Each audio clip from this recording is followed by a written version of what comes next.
అయితే ticket to finale race ఎవరు గెలుస్తారో కింద కామెంట్ చేయండి. ముగ్గురు కంటెస్టెంట్లు కన్ఫర్మ్ అయ్యారు. రీతు చౌదరి, ఇమాన్యుయల్, కళ్యాణ్.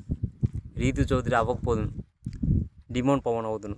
ఒకవేళ బర్నీ గారిని చూస్ చేసుకోకుండా రీతు చౌదరిని చూస్ చేసుకుంటే ఆ గేమ్ ఆడుంటే గెలిచి డిమోన్ పవన్ ఫైనలిస్ట్ అవుదును.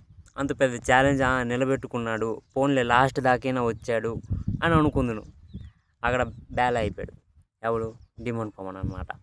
అయితే ఈ ముగ్గురులో ఎవరు గెలుస్తారు కింద కామెంట్ చేయండి. నాకు తెలిసి ఇమాన్యుయల్కి హై ఛాన్సెస్. ఎందుకంటే ఒకవేళ డిమోన్ పవన్ ఉండుంటే నేను డిమోన్ పవన్ పేరు చెప్తున్నాను.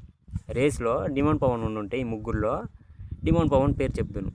ఇప్పుడు దాకా డిమోన్ పవన్ మీద ఇమాన్యుయల్ గెలిచేది లేదు. కళ్యాణ్ మీద గెలిచాడు, రీతు చౌదరి మీద గెలిచాడు. డిమోన్ పవన్ మీద గెలిచేది చాలా తక్కువకి లేదు, అసలు లేదు, గెలలేదు. అందుకని నేను ఇమాన్యుయల్ పేరు చెప్తాను అనమాట. మీరేమనుకుంటున్నారు కింద కామెంట్ చేయండి.